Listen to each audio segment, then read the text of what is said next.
ઘણા બધા પરિવારના સપના પૂરા કરવા માટેનું એક માધ્યમ બની રહ્યા છે. તે કૃષ્ણપાલસિંહજી રાહુલજી. બહાર જવું, સપના પૂરા કરવા. જે લોકો અહીંથી બહાર જાય છે એ લોકોને સાચે ઇલીગલી જવું હોય છે. ડંકી મારફતે જાય છે. अफ्रीका डोंकी का तरह आए थे भाई, 4 जने बचे भाई, हम भूखे पेट चलने लग रहे 5 दिनों के जंगला में देखियो भाई मैक्सिको के. भाई ऐसा है देख, पता के माँ बाप का कल्ले कल्ले बालक हो भाई, 35-40 लाख रुपए दे के मारे माँ बाप ने, हमने 2 महीने हो गए मारे माँ बाप तक बात भी नहीं करी. सभी भाई आता है भाई. माँ मैं एक बात कहना चाहूँ भाई, डोंकी में कोई ना आइयो भाई, 1 नंबर में चले जाओ भाई. લગભગ અહીંયાથી ડંકી મારફતે જવું હોય ને તો 10 થી 15 એજન્ટ બદલાય છે.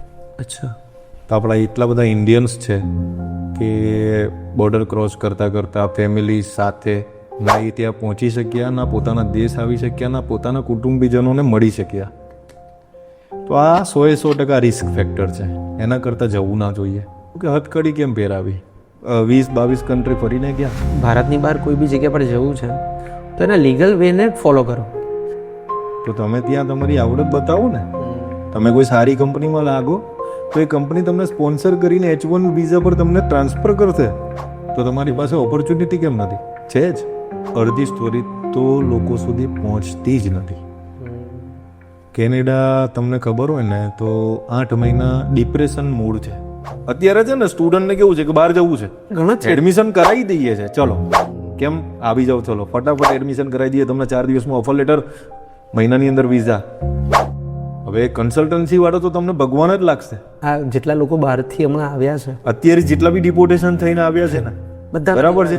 કેવું છે, ઘર બાર જમીનો જાયદાદ બધું વેચીને ગયા છે સાહેબ. યુનિવર્સિટી થ્રુ જશો ને તમે તો કાલ ઉઠીને તમારે એડમિશન કેન્સલ બી કરાવવું હશે ને તો યુનિવર્સિટી થોડોક ચાર્જ કાપીને તમને પૈસા પાછા રિફંડ કરશે. એમના પોતાના દેશને પહેલા પ્રાયોરિટી આપશે ને.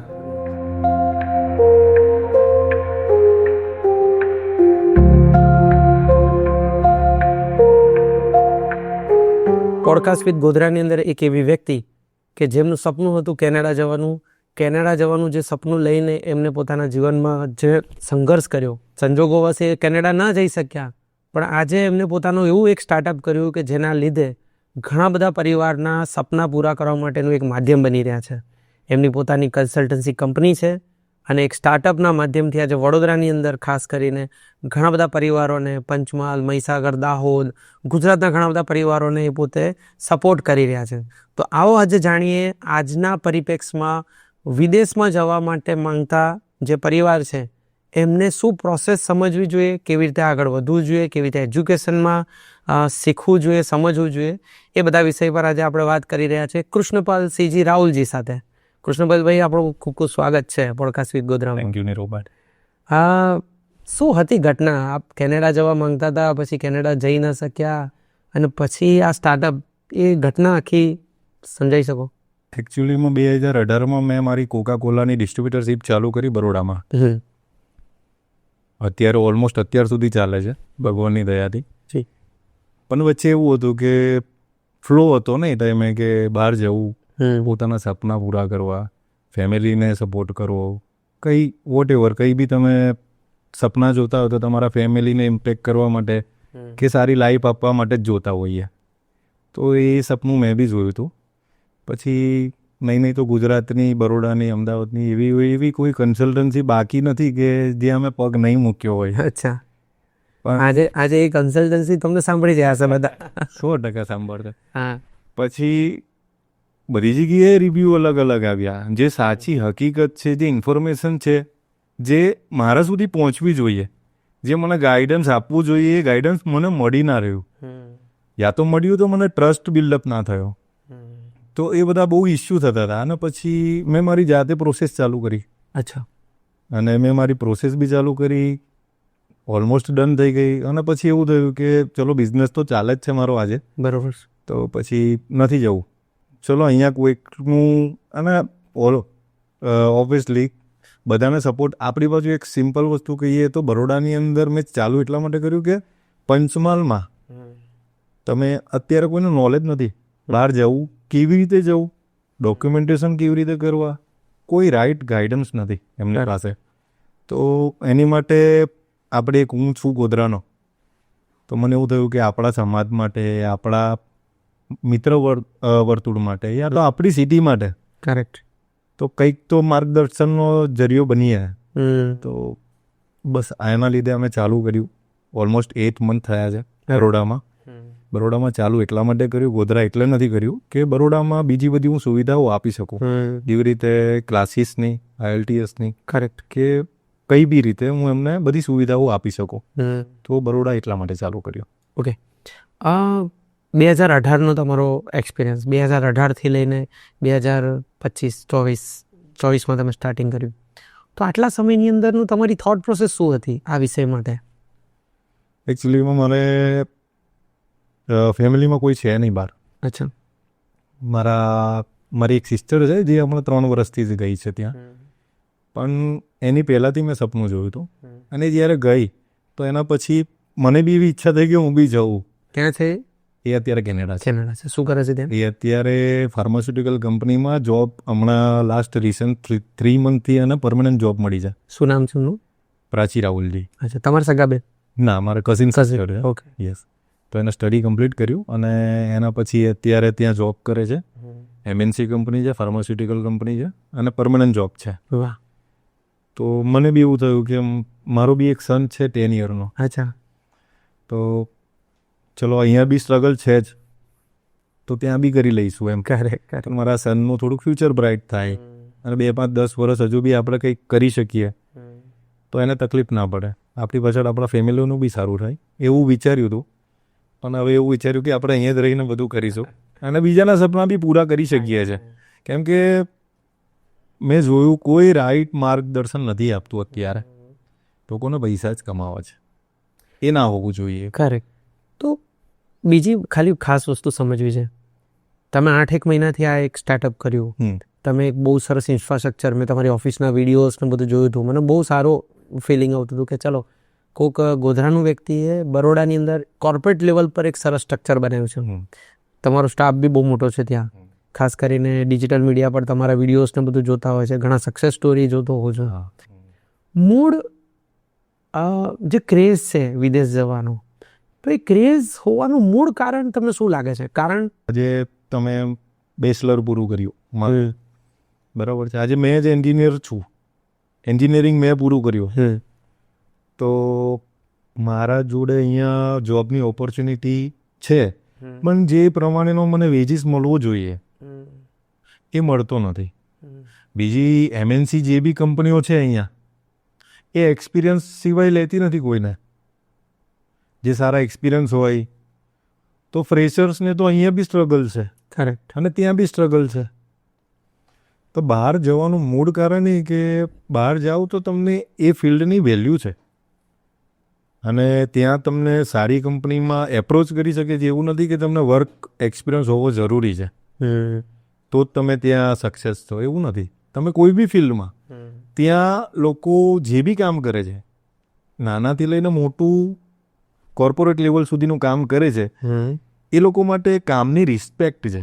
કરેક્ટ. એકબીજાના કામની કોઈ એવું નથી કે ત્યાં નાનું કામ કર્યું છે, મોટું કામ કર્યું છે.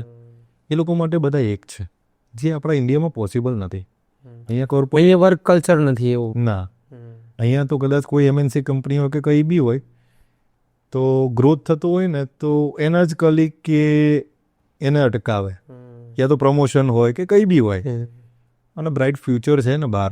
તમે આજે ફેમિલીને લઈને ત્યાં જાઓ છો, તમે અહીંયા બી સ્ટ્રગલ કરો છો, રાઈટ?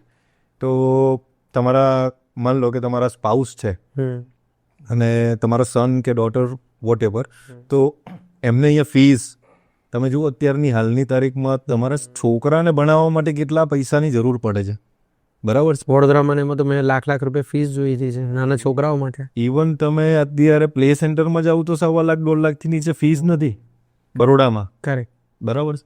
તો બહારની કન્ટ્રીમાં તો ફ્રી એજ્યુકેશન છે. ભલે મેડિકલ ફ્રી નથી, પણ આજે કોઈ બહાર જતું છે તો 5 વર્ષ 10 વર્ષમાં PR થતું હશે તો એના પછી મેડિકલ બી ફ્રી છે. એમને ટેક્સેશનનો ફાયદો છે. કરેક્ટ. આટલા બધા આ મોદી સાહેબ અત્યારે ટેક્સેશન ઓછું કર્યું, 12 લાખ રૂપિયાનું જે કર્યું છે, બરાબર છે. તો આજે તમે વિચાર કરો કે 25% લોકો બી ટેક્સ નથી ભરતા ઇન્ડિયામાં, આટલું ગવર્મેન્ટ સપોર્ટ કરતા હોવા છતાં બી. અને ત્યાં તો તમને સેલરીમાં જ ટેક્સ કપાઈને આવે છે, તમે નાના હોય કે મોટા હોય. હા, રાઈટ. બરાબર છે. તો તો આ જે સિસ્ટમ બની ગઈ છે એમાં જે ડિફરન્સ છે, જેમ કે ઇન્ડિયન સિસ્ટમ અત્યાર સુધી વર્ષોથી ચાલતી આવી અને ફોરેનની બનેલી સિસ્ટમ. સાહેબ અત્યારે ઇન્ડિયાની સિસ્ટમ ડે બાય ડે સારી થતી જાય છે, પણ આને બી હજુ ટાઈમ લાગશે. ક્વોલિટી લાઈફ છે. એક તો તમે ત્યાં સારું ભણશો, બરાબર, અને તમારામાં આવડત હશે અને કોઈ સારી કંપનીમાં જોબ કરશો તો તમારી પાછળ આખું ફેમિલી સુખી થવાનું છે. કરેક્ટ. તમારા સનને ડોટરને એજ્યુકેશન ફ્રી મળવાનું છે. ઇવન ત્યાં માણસ એટલે મતલબ જેન્ટ્સ અને લેડીઝમાં કોઈ ફેરફાર નથી કમાવા માટે બી. કરેક્ટ. અહીંયા લેડીઝ બહાર નથી નીકળી શકતી, હવે નીકળે છે, પહેલાં નથી નીકળી શકતી. એટલે એક ઇક્વેલિટી નથી અહીંયા, હજુ બી નથી. ત્યાં છે, ત્યાં એકબીજાના કામની રિસ્પેક્ટ છે. તમને સોશિયલી ઓછું મળે ત્યાં, પણ હવે તો બધી જગ્યાએ સાહેબ ઇન્ડિયન એટલા બધા થઈ ગયા છે ને, બધે જ તમે પૂછો ક્યાં ખૂણે નથી ઇન્ડિયન્સ.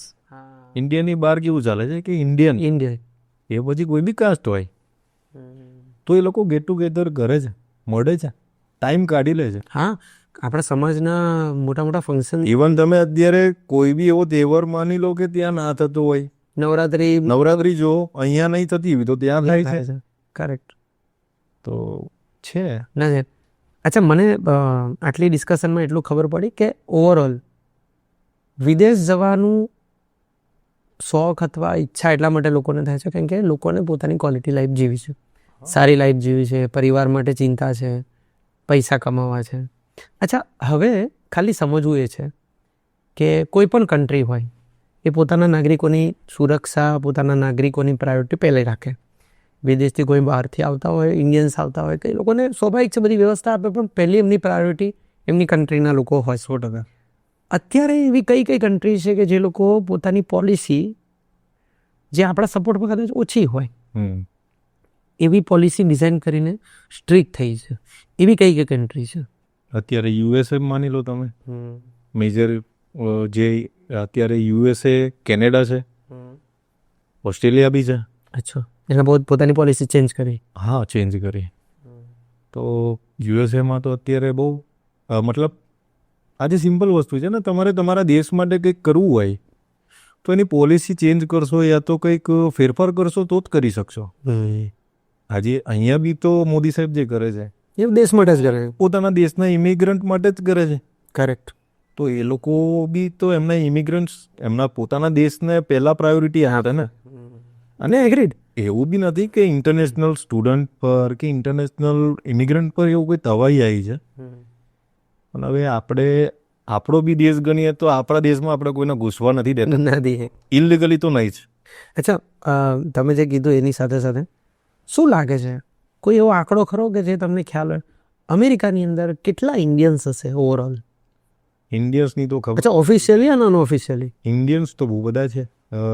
જેવા ત્યાં 2-3 સ્ટેટ એવા છે, ન્યૂ જર્સી ગણી લો કે એવા 2-3 નાના નાના સ્ટેટ છે જ્યાં મેજોરિટી ઇન્ડિયન્સ છે. હો, તમે સાંજે ફરો ને તો એવું લાગે કે હું ઇન્ડિયામાં ફરું છું. કઈ જગ્યાએ? સોરી, ન્યૂ જર્સીમાં. ન્યૂ જર્સીમાં. ઓકે. અને લીગલ ઇમિગ્રન્ટ્સ તો બહુ બધા છે, પણ ઓવરઓલ યુએસએની વાત કરું, અત્યારે ડિપોર્ટેશન કરે છે. ઓવરઓલ આપણા ઇન્ડિયાના એકલા નથી, બધા બહુ બધા કન્ટ્રીના ત્યાં છે. વર્લ્ડના બધી જગ્યાએ ગ્લોબલ ઇનલીગલ ઇમિગ્રન્ટ્સ જ 10 લાખની ઉપર છે. અચ્છા, ગ્લોબલ લેવલ? બધી જગ્યાએ? ગ્લોબલ લેવલે બધી કન્ટ્રીના થઈને યુએસએની અંદર 10 લાખની ઉપર છે. ઓહ, તો હવે આજે એ તો ધીરે ધીરે કાઢશે, સ્વાભાવિક છે. તો આ બહુ ઓછા કાઢે છે. 300 અત્યારે આપણી પાસે અત્યારે આયા કેટલા? બહુ ઓછા આયા. એક વખત 150 આયા ને અત્યારે 80 આયા. તો કદાચ આ તો કદાચ ચાલુ બી કરશે ને તો 10 વર્ષ સુધી વાંધો નહીં, ખાળવા જ પડશે. અચ્છા, એક બહુ સેન્સિટિવ વાત, તો જે લોકો અહીંથી બહાર જાય છે એ લોકોને સાચે ઇલીગલી જવું હોય છે? હવે ઇનલીગલીમાં તો કેવું છે સાહેબ કે તમારી એક એજ થઈ ગઈ, બરાબર છે, 40-50 વર્ષ થઈ ગયા, યા તો 35ની ઉપર થઈ ગયા, તમારે અત્યાર સુધી કોઈ જોબ નહીં કરી, ભણ્યા સરખું નહીં, સ્ટડી તમારી કમ્પ્લીટ ના થઈ પણ બહાર જવું છે, તો એમના માટે એ જ રસ્તો છે. કરેક્ટ. ઇલીગલ જ. ઇનલીગલ જે ડંકી મારફતે જાય છે. લોકો બહુ બધા એવા એજન્ટ્સ છે કરોડો રૂપિયાની ફ્રોડ બી થાય છે અને બહુ બધું થાય છે જેના પ્રોન્સ એન્ડ કોન્સ બહુ છે. કરેક્ટ. પણ 100% રિસ્ક ફેક્ટર છે એમાં. 1% બી રિસ્ક વગરનું નથી એમાં. એ તમે તમારી પોતાની તમારા ફેમિલીની જાન જોખમમાં મૂકીને જ જાઓ છો ત્યાં, એવું છે. લંકીવાળું તમે કીધું, એનું નેટવર્ક કેવી રીતે કામ કરે છે? લગભગ અહીંયાથી ડંકી મારફતે જવું હોય ને તો 10 થી 15 એજન્ટ બદલાય છે. અચ્છા. એ આખું એક બહુ સોલિડ નેટવર્ક નેટવર્ક હોય છે. હવે એ ક્યાં હોય છે, શું હોય છે, આપણે તો અંદર ડીપમાં પડવું નથી ક્યારે બી. અને ભગવાન કરે આપણા અંદરના માણસ કે કોઈ બહારના કોઈ માણસ અંદર જાય નહીં એમ, અને ના જ જવું જોઈએ. પણ લગભગ યુએસએ જવું હોય ને તો તમારે 20 થી 22 કન્ટ્રી તમને એ 10-15 એજન્ટો ફેરવીને લઈ જાવીશ. હો. તમે હમણાંના ન્યૂઝો તમે છેલ્લા 6 મહિના કે 1 વર્ષના ન્યૂઝ જુઓ તો આપણા એટલા બધા ઇન્ડિયન્સ છે કે બોર્ડર ક્રોસ કરતાં ફેમિલી સાથે પાછા નહીં આવી શક્યા, ના એ ત્યાં પહોંચી શક્યા, ના પોતાના દેશ આવી શક્યા, ના પોતાના કુટુંબીજનોને મળી શક્યા. તો આ 100% રિસ્ક ફેક્ટર છે, એના કરતાં જવું ના જોઈએ. ટૂંકમાં બધાને આપણે તો એવી સલાહ લઈએ કે ભાઈ તમે લીગલી જાઓ, હા, જેના લીધે તમારે ક્યારે અપમાનિત ના થવું પડે. યુએસએ ગવર્મેન્ટ સારી છે, તમને ત્યાં રાખે છે, તમને તમારા ત્યાં વકીલ રોકવા દે છે ઇનલીગલી ઇમિગ્રન્ટ્સને. અસાઇલમ માટે તમને ત્યાં પરમિશન આપવા દે છે. ગવર્મેન્ટ બહુ સારી છે, તમને 6 મહિના, વર્ષ, 2 વર્ષ, 3 વર્ષ, 5 વર્ષ સુધી તમને એ જગ્યાએ રાખે છે, 2 ટાઈમનું જમવાનું આપે છે. અને આજે એમના કન્ટ્રી માટે બી સુધારા વધારા કરવા છે તો પછી એ કરશે, એક્શન તો લેશે ને. આપણા જેટલા બી ગુજરાતીઓ છે ત્યાં પોતાના બહુ સારી જગ્યાએ છે, લોકો પોતાના સ્ટોર્સ છે, ગેસ પંપ છે, હોટલ છે, મોટેલ છે, બરાબર છે. હવે આપણા ગવર્મેન્ટના અહીંયા ઇન્ડિયાની વાત કરું તો ઇન્ડિયામાં બી એક મિનિમમ વેજીસ હોય છે, 8 કલાક 12 કલાકના જે ગવર્મેન્ટે બહાર પાડેલા હોય છે કે આટલા તો મિનિમમ તમારે આટલા કલાક કામ કરવાનું, આટલા કલાક કામ કરો તો આટલો પે તો કરવો જ પડે, બરાબર. તો એવી રીતે એ લોકોના બી ત્યાં વેજીસ હોય છે. અચ્છા. કે કલાકના $12, $14 કે $16 એ મિનિમમ તમારે આપવાના, બરાબર છે. હવે ત્યાંના લોકો અહીંયાથી જે ઇલીગલી ગયા છે તો એ લોકો કેશમાં કામ કરે છે, ના કોઈ ટેક્સ ભરે, ઇલીગલ ટેક્સ નથી ભરતા પહેલી વસ્તુ તો. પછી જે મિનિમમ વેજીસ $16 ચાલતો હોય તો એ લોકો કેશમાં $10 કામ કરે છે. તો જેની જોડે કામ થાય છે એને હવે ત્યાંના લીગલી ઇમિગ્રન્ટ છે એમને ઇફેક્ટ કરશે જ ને. રાઈટ. તો આ ઇનલીગલી ઇમિગ્રન્ટને કાઢવાનો એક સરકાર અત્યારે જે પ્રયાસ કરી રહી છે આની મદદ કરી રહી છે કે જ્યાં લીગલી ઇમિગ્રન્ટ છે એમને ત્યાં વળતર નથી મળી રહ્યું, યા તો જોબ નથી મળી રહી. હા. તો એ સિસ્ટમમાં સુધારા વધારા માટે આ ચોક્કસ પ્રાયોરિટી. ઘણા બધા લોકો બહારથી આવ્યા અને એ લોકો જે રીતે આવ્યા, મીડિયાએ બી બહુ અલગ રીતે એને રિપ્રેઝેન્ટ કર્યા. માનવતાની રીતે જોવા જઈએ તો કદાચ આપણને એમ જ થાય કે આ જે રીતે પોર્ટ્રે કરવામાં આવે, હથકડી પહેરાઈને લાવ્યા, પછી ઇનડાયરેક્ટલી એવું નરેટિવ બી બનાવવામાં આવ્યું કે એટલે અલગ અલગ પક્ષ દ્વારા મોદી સાહેબના વિરોધમાં એને આખું વંટોળ લઈ જવામાં આવ્યું. પણ આખી ઘટનાને તમે ઓવરઓલ કેવી રીતે જુઓ છો? ઓવરઓલ એવી રીતે જોઉં છું કે હથકડી કેમ પહેરાવી કે આજે તમે 20-22 કન્ટ્રી ફરીને ગયા ત્યાં, તો તમે ત્યાં જવા માટે બધું જ કરી લીધું, એનો મતલબ એવું થયું. હા, તમે તમારા ફેમિલીને 100% રિસ્કમાં રાખી. કરેક્ટ. બરાબર છે. ના કરવાનું કદાચ કર્યું બી હશે, જે આપણા સુધી નહીં પહોંચ્યું, બરાબર છે. તો એવું બી એક ફેક્ટર છે કે તમે તમારી બદનામીની માટે પાછા જઈ રહ્યા છો કે ભાઈ બદનામ થઈશ. અહીંયા તો ઇન્ડિયામાં આવું બધું ચાલતું હોય છે કે હું પાછો આવી ગયો, ગામના લોકો, સિટીના લોકો કે ભાઈ આવી રીતે ગયો ને આવી રીતે પાછો આવી ગયો, બરાબર. તો હું તો એવી રીતે જોઉં છું કે એ પોતાને નુકસાન ના કરે અને આજુબાજુ ફેમિલીને બી નુકસાન ના કરે. કરેક્ટ. તો એના લીધે મે બી કદાચ ગવર્મેન્ટે આવું કર્યું હોય. અચ્છા, આ જે બધા ગયા અને આવ્યા જેટલા બી ઇલીગલી ગયા, એમાં મૂળ એજ્યુકેશન રિલેટેડની કોઈ કેટેગરી નહીં હોય. ઝીરો. એજ્યુકેશનમાં તો સાહેબ અત્યારે યુએસએ કોઈ બી કન્ટ્રી માની લો તમે, બહુ બધા વિઝાના ટાઈપ હોય છે. અચ્છા. જેવી રીતે યુએસએમાં સ્ટુડન્ટ વિઝા પર જવું છે F1 વિઝા છે. અચ્છા. પછી તમે અહીંયાથી જોબ સીકર વિઝા માનો તો H1B વિઝા છે. બરાબર છે. તમારે અહીંયાથી બિઝનેસ માટે જવું હોય તો ઇન્વેસ્ટમેન્ટ વિઝા છે. અચ્છા. સ્ટુડન્ટ વિઝા છે. 5-6 જાતના વિઝા Travel કોઈ બી visa. કન્ટ્રી આપે છે. કરેક્ટ. તો તમે એના ડોક્યુમેન્ટેશન શું છે, એની પ્રોસેસ શું છે, બરાબર છે, તો એને સમજો. એવું નથી કે તમે 40 વર્ષે બી યુએસએ ભણવા ના જઈ શકો. અચ્છા. મેં તો એવા બી કેસ જોયા તો 45 વર્ષે લોકો યુએસએ ભણવા જાય છે ને ગવર્મેન્ટ વિઝા આપે છે. રાઈટ. તો તમે લીગલમાં જાઓ ને. ચલો, આટલી વસ્તુથી એટલી ખબર પડી કે ભારતની બહાર કોઈ બી જગ્યા પર જવું છે તો એના લીગલ વેને ફોલો કરો. 100%. ઇલીગલ વેને ક્યારે બી ફોલો ન કરવા જોઈએ. આજે તમે ભણ્યા છો આટલું સારું અહીંયા, બરાબર છે, કરેક્ટ.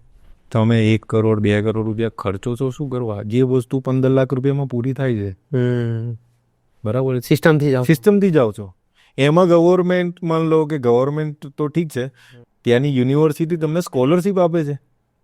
ઇવન તમને 1 વર્ષનો કે 2 વર્ષના જે બી કોર્સિસ છે એના પછી ગવર્મેન્ટ ત્યાંની અને યુનિવર્સિટી PGWP આપે છે, પોસ્ટ સ્ટડી વર્ક પરમિટ. અચ્છા. માની લો કે તમે તમે એક રીતે જોવા જઈએ તો જોબ કરી શકો, વર્ક કરી શકો. કરેક્ટ. Open work permit. અચ્છા. માની લો કે તમે આજે યુએસએ ગયા 2 વર્ષના વિઝા લઈને સ્ટડી, તો 2 વર્ષના વિઝા પૂરા થયા સ્ટડી, તો એ તમને બીજા 2 વર્ષના વિઝા વર્ક કરવા માટે આપે છે. તો તમે ત્યાં તમારી આવડત બતાવો ને. તમે કોઈ સારી કંપનીમાં લાગો તો એ કંપની તમને સ્પોન્સર કરીને H1 વિઝા પર તમને ટ્રાન્સફર કરશે. તો તમારી પાસે ઓપોર્ચ્યુનિટી કેમ નથી? છે જ. એટલી વાત ખબર પડી કે અગર તમે લીગલ રસ્તો પસંદ કરો છો તો તમારા માટે બધા રસ્તા પોઝિટિવ છે, બધા રસ્તા ચોખ્ખા છે. હા, થોડોક શ્રમ છે, મહેનત છે. મહેનતમાં તો કેવું છે કે એક તો તમારા એકેડેમિક સારા હોવા જોઈએ, બરાબર છે. વચ્ચે કોઈ IELTS માની લો કે એવા કોઈ ક્લાસીસ જે ઇંગ્લિશ લેંગ્વેજ ટેસ્ટ છે એમાં સારા સ્કોરિંગ હોવા જોઈએ. અને નથી તો 2 વખત 3 વખત 4 વખત એટેમ્પ્ટ કરી શકો છો તમે. તો એના પરથી તમને યુનિવર્સિટી કઈ સારી છે, કઈ યુનિવર્સિટી માં તમે બંધ બેસો છો, પ્લસ તમે અહીંયા જે સ્ટડી કરેલું છે એ સ્ટડી તમે બહાર કન્ટિન્યુ કરવા માગો છો એ ફિલ્ડમાં, તો એ ઓપોર્ચ્યુનિટી છે તમારી પાસે. તો એ બધું બહુ બધા પ્રોન્સ એન્ડ કોન્સ છે. પણ સ્ટુડન્ટ વિઝા બેસ્ટ.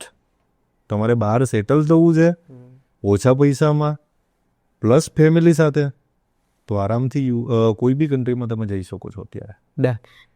તમે IELTS નું નામ લીધું, પછી એના સિવાય ઘણા બધા PT છે, ડ્યુઓલિંગો છે, આ બધી ઇંગ્લિશ ટેસ્ટ છે જે બધી યુનિવર્સિટી માંગે છે. સિમ્પલ વસ્તુ છે ને નીરવભાઈ. આજે તમે અહીંયાથી કોઈ બી કન્ટ્રીમાં માની લો કે બધાની લેંગ્વેજ અલગ અલગ છે, બરાબર છે. ઇન્ડિયાની માની લો તો ફર્સ્ટ લેંગ્વેજ તો નથી જ ઇંગ્લિશ, નથી, બરાબર. હિન્દી. આજે તમે કોઈ બી જગ્યાએ સ્ટડી કરવા જશો તો બધું હવે ઇંગ્લિશમાં આવે છે. અને એ તો હવે અહીંયા CBSE ને ઇંગ્લિશ મીડિયમ ને બધું હવે અહીંયા ઇન્ડિયામાં ને બધું પ્રાયોરિટી થયું. પહેલા તો ક્યાં આપણે ભણતા તો ક્યાં ઇંગ્લિશ મીડિયમ તો ખાલી એક સ્કૂલ હતી, મને યાદ છે ત્યાં સુધી, પેન્ટાનોલ એ વખત હતી. તમે કઈ જગ્યાએ ભણ્યા? મહેતા. હું મહેતા. આપણે મહેતા પણ સારા ભણ્યા હતા. તો એ ટાઈમે તો ઇંગ્લિશનું એવું પ્રાયોરિટી નથી. હવે એ ટાઈમે સ્ટુડન્ટ જતા હતા, યુનિવર્સિટી એમને એડમિશન બી આપતી હતી. અચ્છા. પણ ફેલ થતા હતા કેમ કે ઇંગ્લિશનું નોલેજ નહોતું. તમે આજે ઇંગ્લિશ જ ના આવડતું હોય તો તમે એટલે 1 થી 10 ધોરણ 12 ધોરણ ગુજરાતી મીડિયમમાં ભણ્યા પછી IELTS કે કંઈક કરવા જાવ તો સ્વાભાવિક છે કે મેન્ટેન ન થાય એટલું. ના, ચલો IELTS તો એ ટાઈમે એ લોકોએ કેપ જ નથી રાખી યુનિવર્સિટીએ. એવું હતું કે ભાઈ 12th પાસ થાવ યા તો ફિર કોલેજ કરો, BCom વોટ એવર કંઈ બી, તો તમારા આટલા પર્સન્ટેજ હોય ને તો તમે બહાર સ્ટડી કરી શકો. યસ. તો એ ટાઈમે તો ઇંગ્લિશ ટેસ્ટનું કંઈ હતું નહોતું. પણ હવે એ લોકોએ સેટિંગ રાખ્યું છે કે ભાઈ એટલીસ્ટ અહીંયા જે સ્ટુડન્ટ ભણવા આવે છે તો જે કોર્સ લઈને આવે છે એ કોર્સનું એને નોલેજ થાય કે ઇંગ્લિશ આવડતું હોય તો એ આગળ ભણી શકશે. રાઈટ. તો આ બધી ટેસ્ટ એટલા માટે જરૂરી છે. ઇવન એવું બી નથી, અત્યારે ઇંગ્લિશ ટેસ્ટ વગર બી જવાય છે. વિદેશમાં જવાની જેટલા બી લોકોની ઈચ્છા હોય છે એમાં બે ઈચ્છા મૂળ હોય છે. એક હોય છે કે ભણવા માટે જવું અને એક પૈસા કમાવા માટે જવું. જે ભણવા માટે જાય છે, જે અભ્યાસ માટે જાય છે, એ સ્વાભાવિક છે કે પોતાનું એક વિઝન નક્કી કરીને જતા કે ભાઈ મારે આમાં એજ્યુકેશન લેવું છે, મારે આ બનવું છે. ઘણા ડૉક્ટર બનવા જતા હોય છે. તો પહેલાં મને સમજવું છે કે અગર કોઈએ ડૉક્ટર બનવું છે તો વિદેશમાં કઈ કઈ કન્ટ્રી એવી છે અને કઈ કઈ યુનિવર્સિટી એવી છે ખાસ જે તમારા અનુભવ પ્રમાણે હોય જે અત્યારે પ્રાયોરિટી લોકો રાખતા હોય છે? એક તો મેડિકલનું અહીંયા તમે માન લો ઇન્ડિયાની અંદર તો એક તો મેરિટ લિસ્ટ બહુ ઉપર જાય છે અને ફી સ્ટ્રક્ચર બી બહુ વધારે છે એરિયાનું. તો હવે આજે કોઈકની પરિસ્થિતિ નહીં હોતી પણ ભણવામાં સારા હોય છે તો એ સેલ્ફ ફાઇનાન્સમાં નહીં જઈ શકતા. ગવર્મેન્ટમાં મેરિટ નડે છે તો પછી એવી એક રશિયા ગણી લો તમને. ઘણા બધા લોકો ઇવન ગોધરાના ઘણા બધા લોકો રશિયામાં ડૉક્ટર બનીને. હવે યુક્રેન હતું, હવે યુક્રેન નથી. અચ્છા. હવે નથી જતા કેમ કે વોરના કારણે. વોરના લીધે. બાકી રશિયામાં જઈ શકો છો તમે. કરેક્ટ. તો તમે અહીંયા એન્જિનિયરિંગના રૂપિયામાં તમે ત્યાં ડૉક્ટર થઈને આવો, ડૉક્ટરનું ભણીને અહીંયા ઇન્ડિયામાં આવીને એની એન્ટ્રન્સ એક્ઝામ ઇન્ડિયાની આપો અને અહીંયા તમે પ્રેક્ટિસ ચાલુ કરી શકો છો. કરેક્ટ. તો એ કન્ટ્રી સારી છે મેડિકલ માટે. મેડિકલ માટે. બીજા કયા કયા એજ્યુકેશન માટે કઈ કઈ કન્ટ્રી? આમ તો જોવા જાવ તો તમે ગાડી યુરોપની ફેરો આમ મોસ્ટ મેજરલી સ્કોડા ગણો કે કોઈ બી ગણી લો, કોઈ બી પોલો ગણી લો, ફોક્સવેગન, તો મોટું મોટું હબ કયું? જર્મન. જર્મની એજ્યુકેશન માટે અને ઓટોમોબાઈલનું હબ છે. તો આજે મિકેનિકલ એન્જિનિયરિંગ કરવું છે તો તમે જર્મની જાઓ. કરેક્ટ. તો યુકે જવાનો કોઈ મતલબ નથી, યા તો યુએસએ કેનેડા જવાનો તો કોઈ મતલબ જ નથી. બરાબર છે. કેમ કે જર્મનીમાં ઓછી ફીઝમાં.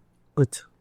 તમે આજે માની લો કે કેનેડા છે, યુએસએ છે, જે એક વર્ષની ફીસ 20-20 લાખ રૂપિયા છે. તમે બેચલર માટે જાઓ એટલે 60 લાખ રૂપિયા ફીસ થાય. પ્લસ તમારે ફંડ શો કરવાનું થાય, એકોમોડેશનનું, એ બધું બહુ બધા પૈસા ત્યાંથી લાવવાના. કરેક્ટ. તો જર્મની જાઓ, જર્મનીમાં 9-10 લાખ રૂપિયા એક વર્ષની ફીસ છે. અચ્છા. 3 વર્ષનો કોર્સ હોય છે. 3 વર્ષ પછી ઇન્ટર્નશીપ આપે છે કોલેજ. અચ્છા. અને ત્યાં કેમ્પસ ઇન્ટરવ્યૂ થાય છે. ત્યાંથી તમે કોઈ બી ઓટોમોબાઈલમાં કે કોઈ બી જગ્યાએ પ્લેસમેન્ટમાં જઈ શકો છો. કરેક્ટ. પ્લસ ભણ્યા પછી બી પ્લેસમેન્ટ નથી મળ્યું તો તમને વર્ક પરમિટ તો એમ બી ગવર્મેન્ટ આપે છે. 3 વર્ષ. 3 વર્ષના મતલબ કોર્સ પાછળ તમને 2 વર્ષની વર્ક પરમિટ મળે છે. અરે વાહ. તો તમે 2 વર્ષમાં તમારા પરફોર્મન્સ પર તમે ત્યાં જોબ લઈ શકો છો. રાઈટ. તો જર્મની, પછી ફ્રાન્સ છે. યુરોપમાં 27 કન્ટ્રી છે, શેન્જન કન્ટ્રી કહે છે એને. એક વિઝા પર 27 કન્ટ્રીમાં તમે મૂવ થઈ શકો. અરે વાહ. તો એમાં બધી બહુ કન્ટ્રી છે, નેધરલેન્ડથી લઈને બધી બહુ કન્ટ્રી છે, સારી સારી કન્ટ્રી. તો જર્મની એક તો પબ્લિક ઓછી છે, પોપ્યુલેશન ઓછું છે. કરેક્ટ. પ્લસ ત્યાંનું વેધર બી સારું છે, એજ્યુકેશન બી સારું છે. કરેક્ટ. સેટલ થવાનું બી સારું છે અને ફીઝ માટે બી બહુ સારું છે. બહુ ઓછી ફીઝમાં તમે ત્યાં સેટલ થઈ શકો છો. કરેક્ટ. કરેક્ટ. હવે અત્યારના સમયમાં કેવું છે કે કેનેડા ચાલતું હતું તો બહુ ચાલ્યું. આમ લોકો ગાંડાની જેમ ક્યાં જવું છે તો કે કેનેડા કેનેડા કેનેડા કન્નડા. હા. પણ મોટાભાગે ગુજરાતી અને પંજાબીઓ તો ત્યાં. હા. તમે ત્યાં જુઓ તો બ્રામ્પટન કરીને છે, તમે આમ એવું લાગે કે સાંજે હું પંજાબમાં ફરું છું. અરે વાહ. લોકો જીપ લઈને ફરે છે ત્યાં, ખુલ્લી ને એવું બધું છે એમ. એટલે અત્યારે બી એવું જ છે પણ એક હોપ પેલું શું કે હાવ બનાવી દીધો છે ત્યાં. હવે એ ગવર્મેન્ટની બી એવું છે કે હવે જેટલું ઓછું થાય તો સારું એમ. હા. કેમ કે ત્યાં રોજગાર નથી અત્યારે, બધાને લાવીને બી શું કરશે. તો કેનેડા અત્યારે બંધ છે અને ચાલે બી છે. તો સ્પાઉસ એક એવી વસ્તુ છે ને કે અત્યારે ઇન્ડિયન્સ કોઈ ભણવા નથી જતું ને કોઈ કમાવા નથી જતું, સેટલ થવા જ જાય. સેટલ એ જ હોય છે લોકો. તો સેટલ થવું છે તો સારામાં સારું ભણશો ત્યાં, હા, ફેમિલીને લઈ જશો તો જ તમે સેટલ થશો.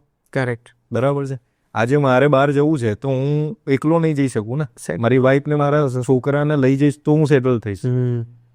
તો કેનેડામાં અત્યાર સુધી એવું હતું કે ભાઈ તમે જાઓ છો તો તમારા સ્પાઉસ સાથે બી જઈ શકો છો. કે અત્યારે કન્ટ્રીએ બંધ કરી દીધું છે. તમે આવો, મોસ્ટ વેલકમ, સારું ભણો હા અને પાછા તમારા દેશમાં જતા. જતા રહો. રાઈટ. બરાબર. તો એ તો એમની ગવર્મેન્ટે એમના પોતાની કન્ટ્રી માટેના ડિસિઝન Yes, લીધા. yes. Right right. પણ હવે આપણે તો આટલા પૈસા ખર્ચીને જતા હોઈએ અહીંયા, તો આપણને હોય ફેમિલી. તો આજે 20, 25, 30, 40, 50 લાખ રૂપિયા ખર્ચતા હોઈએ, તો જ્યાં સુધી વસૂલ નહીં કરો ત્યાં સુધી તો ગુજરાતી પાછો નહીં જ આવે. પાકો ગુજરાતી ગયા.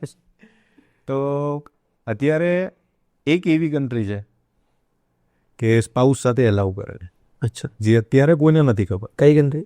અત્યારે યુરોપમાં એક છે ફિનલેન્ડ, અચ્છા. ડેનમાર્ક અને લંડન. અચ્છા. લંડન યુકે માટે જોવા જઈએ તો સ્પાઉસ બધાએ બંધ કરી દીધા છે. મેજરલી યુનિવર્સિટીએ સ્પાઉસ બંધ કરી દીધા છે. તમારું સ્ટડી પરમિટ પૂરું થઈ જાય પછી વર્ક પરમિટ પર તમે જેવા આવો છો તો તમે સ્પાઉસને બોલાવી શકો છો. પણ યુકેની 13 થી 14 યુનિવર્સિટી એવી છે, એમાં એક પ્રોગ્રામ એવો છે જે એમરેસ પ્રોગ્રામ તરીકે માસ્ટરનો જ પ્રોગ્રામ છે એક. અચ્છા. તો તમે ડે 1 થી તમારા સ્પાઉસને જોડે લઈ જઈ શકો છો. એ જે પ્રોગ્રામ છે એ કયા મેનેજમેન્ટ માટેનો પ્રોગ્રામ છે, માસ્ટર્સ માટે. MBA ગણી લો, MBA ઇન બિઝનેસ એડમિનિસ્ટ્રેશન છે, બધા બહુ પ્રોગ્રામ છે મેનેજમેન્ટ માટેના જ છે. તો એમાં તમે જઈ શકો. પોલિસી બનાવી છે હા, એ અમુક જ યુનિવર્સિટીને આપેલી છે ગવર્મેન્ટે, અને આ જ પ્રોગ્રામ દરેક કન્ટ્રી માટે છે? ના, ખાલી લંડન માટે. અચ્છા. બીજી તો તમે USA ગણી લો, કેનેડા ગણી લો, ઓસ્ટ્રેલિયા ગણી લો, ન્યુઝીલેન્ડ ગણી લો, સ્પાઉસ એલાઉડ જ નથી અત્યારે.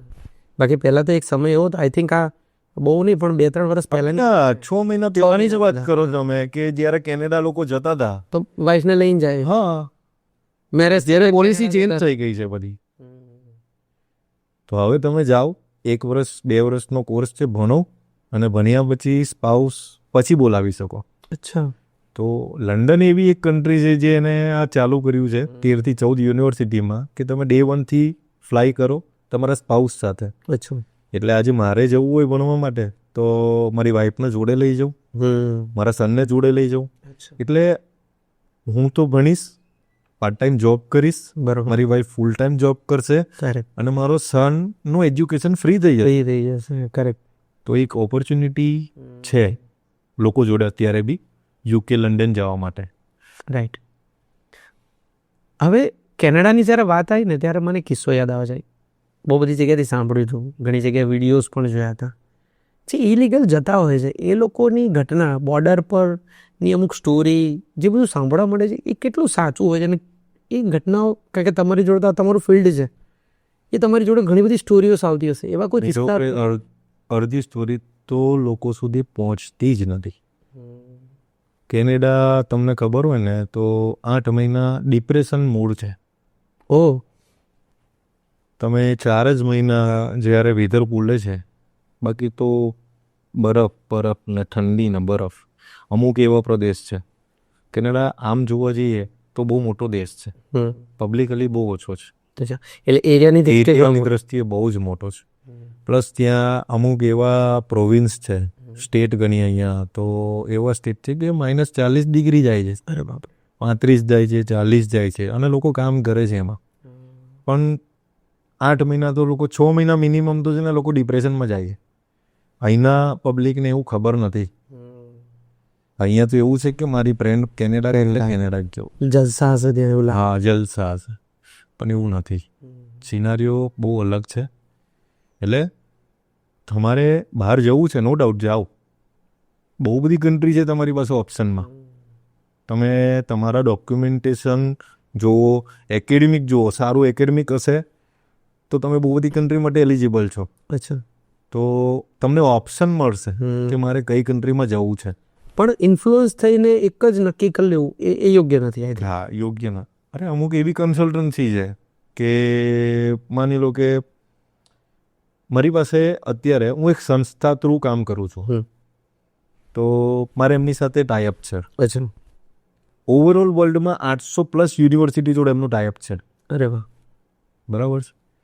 જે બહુ બધી અહીંયા મોટી મોટી કન્સલ્ટન્સી હું જોઉં છું કે ભાઈ મારી પાસે 10 યુનિવર્સિટી છે, 5 યુનિવર્સિટી છે, ડાયરેક્ટ ટાઈપ છે, હું તમને હમણાં જ એડમિશન અપાવી દઈશ, 2 દિવસમાં તમને ઓફર લેટર આપી દેશે, તો આપે ને યાર. કેમ કે તું 5-10 યુનિવર્સિટીમાં જ ત્યાં લોકોને મોકલે છે. સ્ટુડન્ટને ક્યાં જવું છે એ યુનિવર્સિટીના બી સેટઅપ આનમાં લીધે જ ચાલતા હોય. એક્ઝેક્ટલી. તમારે આજે સિમ્પલ વસ્તુ છે કે મારે તમને શું પીરસવું છે. અત્યારે છે ને સ્ટુડન્ટને કેવું છે કે બહાર જવું છે, પણ નક્કી ખબર નથી કઈ યુનિવર્સિટી સારી છે, કયો કોર્સ સારો છે, ખબર નથી. હવે કન્સલ્ટન્સી વાળો તો તમને ભગવાન જ લાગશે. અને ઘણા છે એડમિશન કરાવી દઈએ છે, ચલો કેમ આવી જાઓ, ચલો ફટાફટ એડમિશન કરાવી દઈએ, તમને 4 દિવસમાં ઓફર લેટર, મહિનાની અંદર વિઝા. પણ તમે એક વસ્તુનું કરો કે તમે 10 કન્સલ્ટન્સીમાં ફરો, તમારું ડોક્યુમેન્ટેશનનું પ્રોપર એસેસમેન્ટ કરાવો. કરેક્ટ. કે તમારા ડોક્યુમેન્ટ પરથી કે તમારા એકેડેમિકના સ્કોર પરથી તમે કઈ કન્ટ્રી માટે એલિજિબલ છો એમાંથી ઓપ્શન લો. મારી પાસે કોઈ સ્ટુડન્ટ અત્યારે આવે છે તો શું હોય એ સ્ટુડન્ટનું કે સર કોઈ બી રીતે મને બહાર જવું છે. હા, એની હાઉ એક પેશન ટાઈપ. હા, અરે ભયાનક પેશન હોય છે સ્ટુડન્ટ્સનો. પણ અમુક એવા બી સારા સારા સ્ટુડન્ટ છે કે એક્ઝેક્ટલી ક્રાઇટેરિયા એમનું માઇન્ડસેટ કરીને આવેલા હોય છે કે સર મારે આ જ કન્ટ્રીમાં આ જ પ્રોવિન્સમાં મારી પાસે 5 યુનિવર્સિટી છે ને આ 5માંથી જ મારે એડમિશન જોઈએ છે. એવા બી લોકો મેં જોયા છે. તો એવું રાખો. કન્સલ્ટન્સી શું તમને આપવા માંગે છે એ નહીં, તમારે શું જોઈએ છે એ રાખો. એ જે તમે કીધું માઇન્ડસેટ, એ માઇન્ડસેટ બનાવવા માટે એને બેઝિક શું સ્ટડી કરવું પડે? મતલબ સ્ટડી મીન્સ એકેડેમિક સ્ટડી નહીં, પણ વર્ક સ્ટડી, કે ભાઈ ચાલો એને યુનિવર્સિટી કેવી રીતે સિલેક્ટ કરવી. ઘણીવાર શું થાય કે હું અગર માની લો કે કોઈ જગ્યા પર જવા માગું છું અને હું કશું સ્ટડી નથી કરતો, તો સ્વાભાવિક છે કે મારે એ સામેવાળાએ સમજાયેલા ક્રાઇટેરિયામાં જ બેસવું પડશે. પણ તમે સરસ વાત કરી કે ભાઈ તમે નક્કી કરીને આવો કે આમાં મારે સ્ટડી કરવું છે, એના માટેના મારે ક્રાઇટેરિયા મેચ કરવા છે. તો એ કરવા માટે અગર કોઈ બેઝિક સ્ટડી બી કરવું હોય તો એને કેવી રીતે કરવું જોઈએ? મતલબ આજે મેં ત્યાં સિમ્પલ વસ્તુ કહું તો કોમ્પ્યુટર એન્જિનિયરિંગમાં હું છું, મેં અહીંયા કોમ્પ્યુટર એન્જિનિયરિંગ કર્યું. અત્યારે તો AI ને ડેટા સાયન્સ ને એ બધું રાઈટ અત્યારે એ છે એનો યુઝ છે. તો તમે હવે આજે એન્જિનિયરિંગ કરેલું હોય તો કોઈ બી સ્ટુડન્ટ પોતાનું ફ્યુચર તો આગળનું જોતો જ હોય, બરાબર છે. બેચલર મેં એન્જિનિયરિંગમાં કરું છું તો માસ્ટરમાં મારે ક્યાં જવું, કેવી રીતે જવું, શું કરવું, એટલીસ્ટ બેઝિક નોલેજ હોય. તો આજે બેચલરમાં કોમ્પ્યુટર કર્યું છે તો માસ્ટર કરવા માટે બહાર જવું છે, બરાબર છે. તો એને ગૂગલમાં સર્ચ તો કરેલું છે, ગૂગલ તો બેસ્ટ ઓપ્શન છે. કોઈ કન્સલ્ટન્સી પાસે જવાની કોઈ જ વાંધો નથી. તમે 4-5 કોર્સ એના લગતા લો, કોમ્પ્યુટરને લગતા લો કે AIમાં જવું છે, ડેટા સાયન્સમાં જવું છે, કોમ્પ્યુટર એન્જિનિયરિંગમાં જવું છે. પણ કૃષ્ણભાઈ હજુ મને આમાં હજુ બી થોડુંક આમાં સમજવું છે. જેમ કે તમે કીધું ગૂગલ કરીને જાય, આજની જનરેશન એટલી બધી એક્સપર્ટ થઈ ગઈ છે કે ગૂગલને બી ઘણી વખત આર્ટિકલ બનાવીને ફેક આર્ટિકલ રિલીઝ કરીને નરેટિવ બનાવીને મેનિપ્યુલેટ કરતા હોય વિકીપીડિયા છે ને. હા, તો અગર માની લો કે પર્સનલી તમારી જોડે અગર કોઈ આવે છે અને તમારું જો કન્સલ્ટન્સી બી જો લે છે તો મૂળ એને કયું વસ્તુ માઇન્ડસેટ કરીને કોઈ મને કે તમારી જોડે પૂછવા આવે છે તો સ્વાભાવિક છે તમે કહેવાનો છો, પણ ક્યાંય બી કોઈ કન્સલ્ટન્સી જોડે બી જાય તો એના સવાલો શું હોવા જોઈએ ખાસ? સવાલોમાં તો એવું છે ને કે આજે મેં કોઈ બી એક કોર્સ લઈને જતો હોય ને તો એના રિલેટેડ જ જવાય. કરેક્ટ. સામે કન્સલ્ટન્સી શું આપવા માંગે છે એની પર નહીં જવાનું ક્યારેય બી, બરાબર. કે આજે એન્જિનિયરિંગ જ કરવી છે. મારી પાસે એક સ્ટુડન્ટ અત્યારની તમને જો યાદ હોય હાલની તારીખમાં છે, એને કેમિકલ એન્જિનિયરિંગ કરેલું છે. સ્ટુડન્ટ બહુ સારો છે, 6.5 CGPA છે, એટલે ઓલમોસ્ટ 65-65% છે. IELTSનો સ્કોર બી સારો છે. અચ્છા, બરાબર છે. તો સ્ટુડન્ટ લોકો ક્યાં ભૂલ કરે છે? હા, તમને એ કહું છું કે કેમિકલ એન્જિનિયરિંગ કર્યા પછી MBA કરે. અચ્છા, આવું ના કરે. કોન્ટ્રાડિક્શન છે. યસ. કેમ જવું છે? બહાર જવું છે ને એટલે MBA કરવું છે, એવું ના હોય. તમે મેનેજમેન્ટનો કોર્સ કેવી રીતે લઈ શકો? કરેક્ટ. તમારે માસ્ટર ઇન કેમિકલ એન્જિનિયરિંગમાં જાઓ ને, તો એ સ્ટુડન્ટ અત્યારે મારી પાસે જે છે એને માસ્ટરિંગ કેમિકલ એન્જિનિયરિંગ માટે કર્યું છે, બરાબર છે. એને 2-3 કન્સલ્ટન્સીમાં ગયો તો કે સર તમારે આ ઇન્ટેકમાં જોઈશે તો હમણાં જ તમને 2 દિવસમાં ઓફર લેટર MBA માટે આપી દઈશું. કમ્ફર્ટ ઝોનની અંદર આવવા માટે આ તમારું વિઝન ચોખ્ખું હોવું જોઈએ કે મારે માસ્ટરિંગ કેમિકલ એન્જિનિયરિંગ જ કરવું છે. હું 3 મહિના નહીં 6 મહિના પછી કરીશ, પણ એ જ કરીશ. કરેક્ટ. બાકી પીરસવા માટે તો અહીંયા બધા બહુ જ બેઠા છે. હા, અને જેમ સમજાવે એવું સમજી લે છે. હા, અને પછી ધીરે ધીરે માઇન્ડસેટ પણ બદલી નાખતા હોય છે. અંતરની જ વાત કરું. હા, એને અહીંયા BSc કર્યું, અચ્છા, બરાબર. એને બહાર જવું હતું કેનેડા. એને કેનેડા માટે કોઈ કન્સલ્ટન્સી, મને ખબર નથી કઈ શું નામ છે, પણ એ કન્સલ્ટન્સીમાં એપ્લાય કર્યું. બેચલર અહીંયાથી કરી દીધું. તો બેચલર પછી શું માસ્ટર જ કરાય ને. હા, હવે એને બહાર જવાનું હતું, એટલે એજ બહુ નાની હતી મારી સિસ્ટરની, પ્રોપર ગાઈડન્સ હતું નહીં. તો એને ડિપ્લોમા આપી દીધો, ડિપ્લોમા ઇન સપ્લાય ચેન. એટલે બેચલર કર્યા પછી બેચલર કર્યા પછી diploma in supply chain, BSc downgrade. હા, અને ક્યાં ડિપ્લોમા ઇન સપ્લાય ચેન, કોઈ લેવા દેવા જ નહીં. કોઈ લેવા દેવા નહીં. ચલો એને એડમિશન લઈ બી લીધું, ત્યાં પહોંચી બી ગઈ, એને સ્ટડી બી કમ્પ્લીટ કર્યું. 1 વર્ષનું સ્ટડી લીધું, એના પછી એને બેચલર કર્યું પાછું. અરે બાપરે. એના પછી અત્યારે જોબ કરે છે. પણ હવે એવું છે કે PR જોઈશે તો માસ્ટર કરેલું હોવું જોઈએ. રાઈટ. તો તમારું વિઝન અત્યારથી જ ક્લિયર નહીં હોય તો તમે પાછળથી પસ્તાવો. ભટકી જવાય આ રીતે. 2-5 વર્ષ બગડતા હોય પોતાના. પૈસા બી બગડે છે સાહેબ, પૈસા બગડે. કરેક્ટ. ફેમિલી ડિસ્ટર્બ થાય છે. આજે તમે એક તમારા સનને કે ડોટરને ભણવા માટે બહાર મોકલો છો તો તમે તમારી બધી જમાપૂંજી આપીને મોકલો છો. પપ્પા મમ્મીએ બચાવેલા બધા પૈસા 50-60 લાખ રૂપિયા ખર્ચો થાય છે. તમે કેનેડામાં 1 વર્ષની ફી 20 લાખ રૂપિયા છે, બરાબર છે. ગવર્મેન્ટ GIC બી ભરાવડાવે છે. અચ્છા, ત્યાંની ગવર્મેન્ટ અહીંની? ત્યાંની ત્યાંની ગવર્મેન્ટ. GIC ભરવી પડે છે ત્યાં. અચ્છા, એટલે 10-12 લાખ રૂપિયા GIC થઈ ગઈ. એટલે 32-35 લાખ રૂપિયા તો એ થઈ ગયા. તો તમારે એકોમોડેશનના પૈસા બતાવવા પડે છે. પછી તમે ત્યાં જશો એની માટે તમારે અહીંયાથી તો તૈયારી કરવી પડશે ને.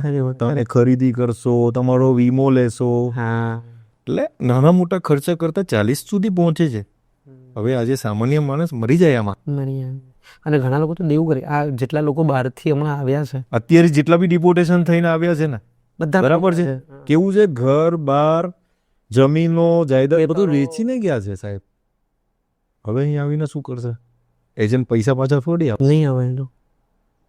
એટલે અને બીજી વસ્તુ કે લીગલ જવા માટે કેમ કહીએ છીએ કે યુનિવર્સિટી થ્રુ જશો ને તમે તો કાલ ઉઠીને તમારે એડમિશન કેન્સલ બી કરાવવું હશે ને તો યુનિવર્સિટી થોડોક ચાર્જ કાપીને તમને પૈસા પાછા રિફંડ કરશે. કરેક્ટ. વર્ક પરમિટમાં નહીં મળે પૈસા પાછા. તમે કોને પકડશો?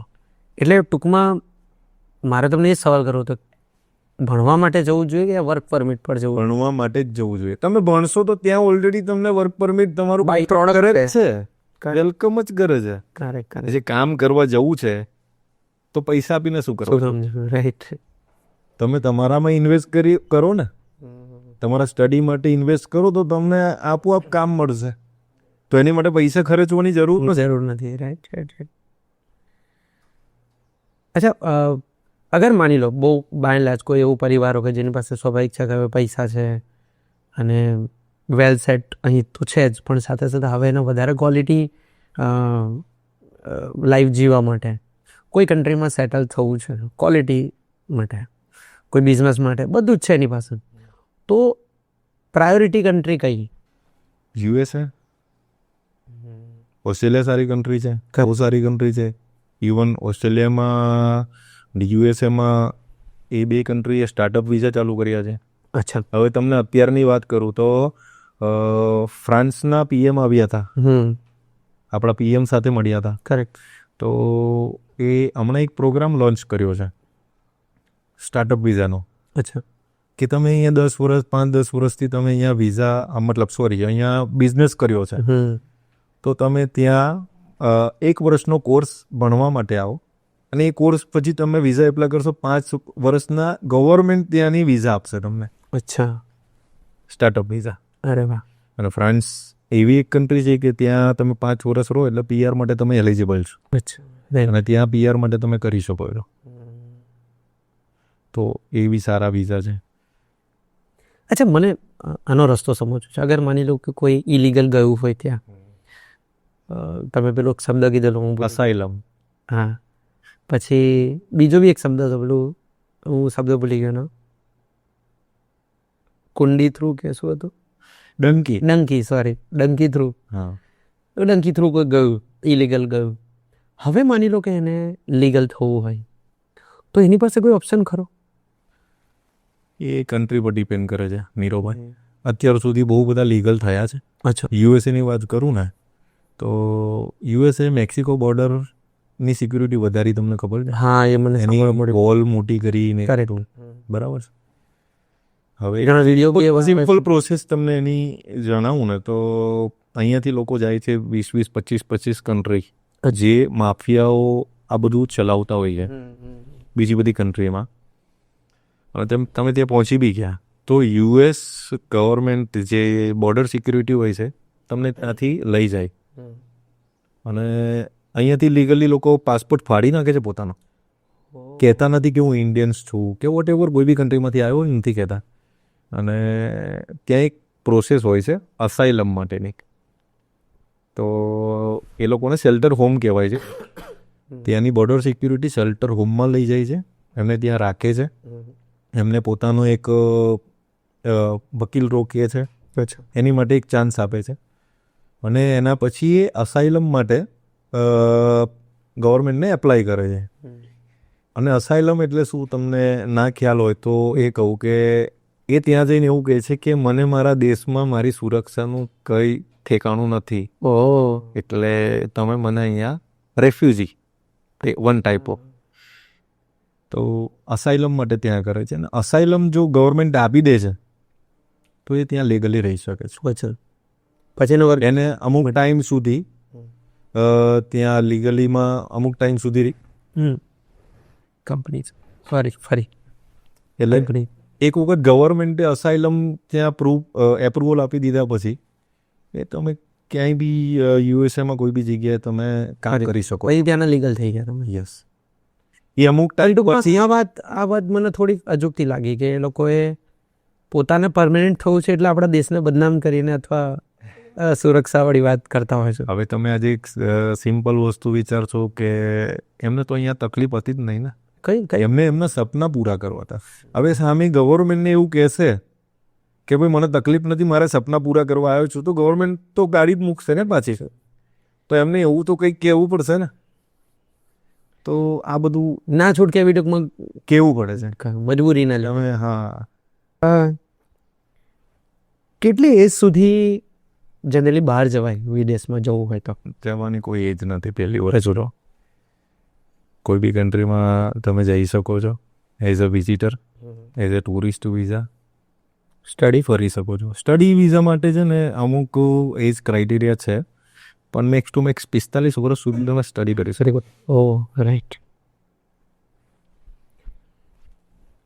બીજું આગળ મારે સમજવું છે, એઝ અ કન્સલ્ટન્સી કંપની તરીકે તમે જ્યારે કામ કરતા હોય, એક તો મને પાછલા 10 વર્ષમાં અથવા 5 વર્ષમાં તમે જે બદલાવ જોયા હોય ઇન્ડિયન ગવર્મેન્ટ્સના, 2000 આઈ થિંક 17માં કે 16માં અહીંયા કદાચ if I am not wrong ગોધરામાં પાસપોર્ટ ઓફિસ સ્ટાર્ટ થઈ, દાહોદમાં થઈ. પહેલાં એક સમય હતો કે હવે તો પાસપોર્ટ કરાવો છે તો અમદાવાદ જે જવું પડતું હતું. મારા પપ્પાના સમય મને યાદ છે, પપ્પા પાસપોર્ટ કરાવતા નથી. પછી વડોદરા સ્ટાર્ટ થયું. ધીરે ધીરે દરેક જગ્યા પર પાસપોર્ટ ઓફિસથી જે પાસપોર્ટ આપવાની પ્રોસેસ છે, પછી જે પરમિટની પ્રોસેસ છે, એ પહેલાં કરતાં અત્યારે સ્મૂથ થઈ કે એની અંદર શું બદલાવ દેખો છો તમે? પાસપોર્ટમાં તો અત્યારે તો તમને ઘરે બેઠા સર્વિસ મળે છે સાહેબ.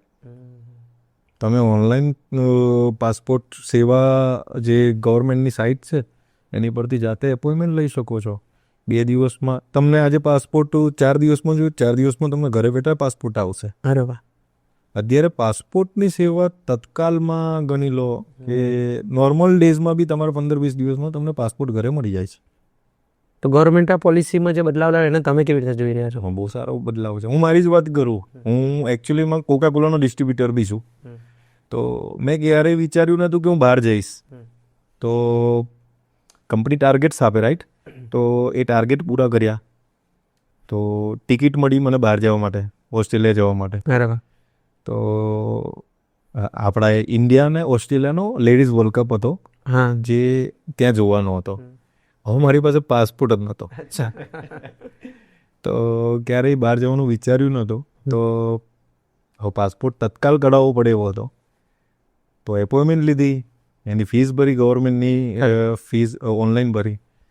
સાહેબ મેં પાસપોર્ટમાં 1.5-2 કલાકની અંદર બધી પ્રોસિજર પૂરી કરીને હજુ તો બહાર નીકળું છું, ત્યાંથી પાસપોર્ટ સેવામાંથી મેસેજ આવી ગયો કે તમારો પાસપોર્ટ પ્રિન્ટ થાય છે. વાહ વિધિન 48 અવરમાં મારા ઘરે પાસપોર્ટ હતો. વાહ, હવે આનાથી વિશેષ તો તમને શું જોઈએ? કરેક્ટ. ઇવન અત્યારે પાસપોર્ટ સેવા માટે અમુક જગ્યાએ પહોંચી નથી વળતા, તો ગવર્મેન્ટે ઓન વ્હીકલ પાસપોર્ટ કરી દીધા છે. અરે વાહ. અમુક જગ્યાએ એવી વ્હીકલ ઊભા રાખે છે જ્યાં તમને તત્કાલમાં પાસપોર્ટ કાઢીને આપે છે. વાહ. આવશે તો ઘરે જ, પણ એની જે બી પ્રોસિજર છે એ તમે કોઈ બી આજે ફાસ્ટ કરીશ. બહુ ફાસ્ટ, કે બધાએ લાઇનમાં ના ઊભું રહેવું પડે, રાહ ના જોવી પડે. કોવિડ પછી તમે જોશો ને તો ડ્રાસ્ટિકલી લોકોને બહાર જવાનો ફ્લો બહુ વધી ગયો છે, સખત વધી ગયો છે. તો પાસપોર્ટ મસ્ટ. હવે તો એક આઈડેન્ટિટી જ થઈ ગઈ. પહેલાં તો એવું હતું કે બહાર જવું તો જ પાસપોર્ટ. હવે તો એક આઈડેન્ટિટી જ થઈ ગઈ, ભાઈ પાસપોર્ટ તો જરૂરી જ છે, ભલે બહાર જવાય કે ના જવાય. કરેક્ટ. એટલે પહેલા એક સમય હતો જેની પાસે પાસપોર્ટ એ વિદેશ જવાનું હોય તો જ કઢાવતા હતા. હવે દરેક કરાવે. હવે તો બધાએ એક નીડ થઈ, આધાર કાર્ડ જેવું થઈ ગયું. હા, નીડ થઈ ગઈ છે. અને પાસપોર્ટ બહુ સારી વસ્તુ છે, તો હોવો જોઈએ. રાઈટ. વિઝાની એપ્લિકેશનની તમે જે જાણકારી આપી એમાં મારે એ સમજવું છે કે વિઝાની એપ્લિકેશન વખતે લોકો કોમન મિસ્ટેક શું કરતા હોય છે? નર્વસ થઈ જતા હોય છે. એક તો એમ્બેસીના ઇન્ટરવ્યૂ જે બી હોય ને, માન લો કે બધી પ્રોસેસ પતી ગઈ, યુનિવર્સિટી અનકન્ડિશનલ ઓફર લેટર બી આપી દીધો, હવે એના પછીની પ્રોસેસ છે વિઝાની, જે તે કન્ટ્રીના એમ્બેસીમાં તમારે ઇન્ટરવ્યૂ હોય. નોમિનલ હોય છે કે તમે તમારું એકેડમિક શું બન્યા છો એના રિલેટેડ, અને તમારું વિઝન શું છે, જે આજે યુનિવર્સિટી બી તમારી જોડેથી માગતું હોય છે. સ્ટેટમેન્ટ ઓફ પર્પઝ કહે છે એને, SOP, બરાબર છે? તો એવું એમ્બેસી બી તમારી જોડે વિઝન માગશે કે તમે કયા મતલબ કયા માઇન્ડથી તમે આગળ વધી રહ્યા છો, તમારું વિઝન શું છે. કરેક્ટ. તો હવે એમાં તમે થોડુંક ધ્યાન નહીં આપો તો એ તમારી બહુ નાની નાની મિસ્ટેક છે, કંઈ મિસ્ટેક જેવું હોય નહીં, પણ આજે તમારે કોન્ફિડન્સ તો રાખવું જોઈશે. નર્વસ થઈ જવાના લીધે આ પ્રોબ્લેમ થશે. હા, નર્વસ થઈ જવાના લીધે. ક્યારે ઇન્ટરવ્યૂ આપ્યા ના હોય સ્ટુડન્ટ્સ, હજુ આપણે જોબ કરતા હોય તો બધા ઇન્ટરવ્યૂ બધી કંપનીમાં કોમન હોય, તો એનાથી અને સામે પૂછવાવાળો બી ઓળખીતો હોય, ક્યાંક તો આપણો ઇન્ડિયન હોય તો સહાય છે કે સ્મૂથ, કે આ તો એમ્બેસીના માણસો હોય, હા, એટલે જે તે કન્ટ્રીના એમ્બેસી હોય એના જ માણસો હોય, ઇન્ડિયન હોય નહીં. કરેક્ટ. અને ઇન્ડિયન હશે બી તો તમને ક્વેશ્ચન તો પૂછશે જ.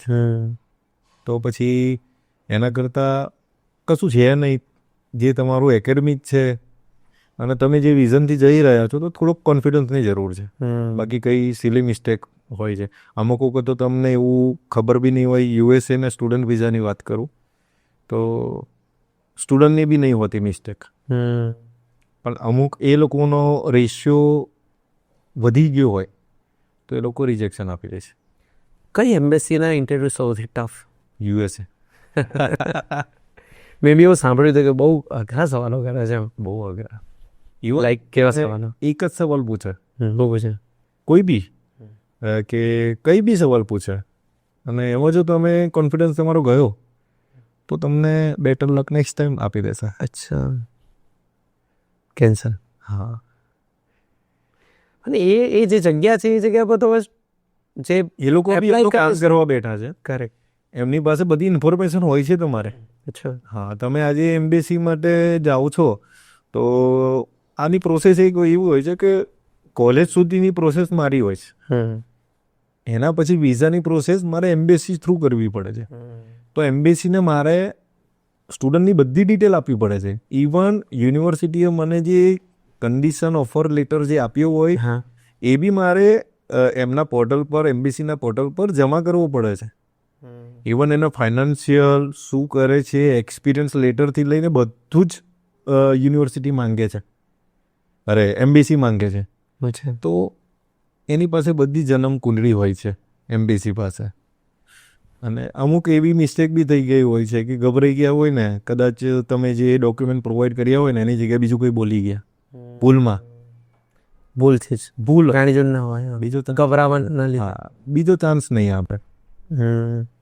તો એ નાની નાની મિસ્ટેક હોય છે. એટલે લોકોને કોઈ મિસ્ટેક વગર જાય છે, કંઈ હોતું નથી ડોક્યુમેન્ટમાં તો બી વિઝા મળી જાય છે, આરામથી મળી જાય છે. એટલે બહુ નાની તો નાની ટૂંકમાં એ જગ્યા પર ગયા પછી તો નસીબની વાત છે. હવે નસીબની તમારા છે. અને તમારામાં કેટલો કોન્ફિડન્સ છે. એના પર છે. તમે એને એક સવાલ, જો આજે કોઈ બી એમ્બેસીમાં સવાલ પહેલો જ પૂછે, જો પહેલા આન્સર તમે જે આપ્યો છે એ આન્સર પરથી જ તમે એમને સવાલો આપો છો. હા આ પોડકાસ્ટ જેવું અમારે એક્ઝેક્ટલી એક વાત થઈ, બીજો સવાલ એમના નીકળી. એમાંથી જ નીકળે છે. યસ યસ બરાબર છે. Correct correct. તો તમે એ જગ્યાએ ધ્યાન એ જગ્યા પર તો ટૂંકમાં એક વસ્તુ તો એટલું માનીએ, જેટલા બી લોકો સાંભળી રહ્યા છે, તમે દુનિયામાં કોઈ બી જગ્યા પર જાઓ અથવા જવા માંગતા હોય, if I am not wrong, તો પોતાની કાબિલિયતના દમ પર જ જવાશે. કોઈ જુગાડ નહીં ચાલે. જુગાડ જો કર્યા જુગાડ તો પછી હેરાન ના જોઈએ. તમે તમારી કારકિર્દી, તમારા ભવિષ્ય સાથે છેડછાડ કરી રહ્યા છો. જુગાડ કરો છો તો એ થઈ ગયું. અને એની પાછળ આજે તમે ઇન્ડિયામાં હોય ને તો તમે તમારી ફેમિલી સપોર્ટ કરશે. બહારની કન્ટ્રીમાં જઈને તમને કોઈ સપોર્ટ કોઈ નહીં સપોર્ટ કરે, ત્યાં એકલા પડી જશે. ત્યાં તમારે પોતાની ફેમિલીને સપોર્ટ કરવાનો રહેશે. તો એના કરતાં બેટર છે કે એક લીગલ વેમાં જાઓ. લીગલ વેમાં એવું નથી કે રસ્તા 50 ખુલે છે, પણ લોકોને એનું જાણકાર નથી. એટલે જે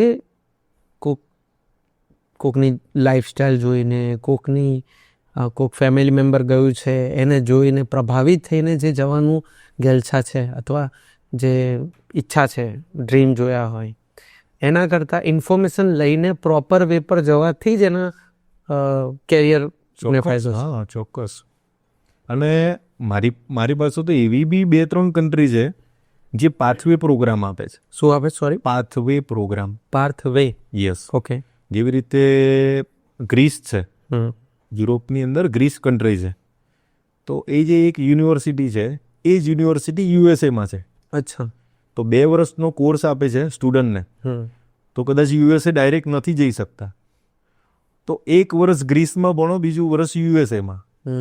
અને ઇસમાં ભણ્યાના લીધે એલિજિબિલિટી મળી જાય. એક્ઝેક્ટલી. કરેક્ટ. સેમ યુનિવર્સિટી છે એટલે. હા સેમ યુનિવર્સિટી છે ને. એ યુએસએમાં ભણ્યા પછી એને PGWP post study work permit યુએસએનું મળે છે. અરે વાહ. એટલે છે જાણકાર છે, તમારી પાસે પૂરતી જાણકારી હોવી જોઈએ. અને નથી જાણકારી તો અમારી પાસે આવો, અમે તો હેલ્પ કરવા બેઠા છે. કરેક્ટ. જાણકારીના પૈસા નથી હોતા, અરે વાહ. ડિસિઝનના પૈસા હોય છે. રાઈટ. એટલે જાણકારી તો લેવી જોઈએ.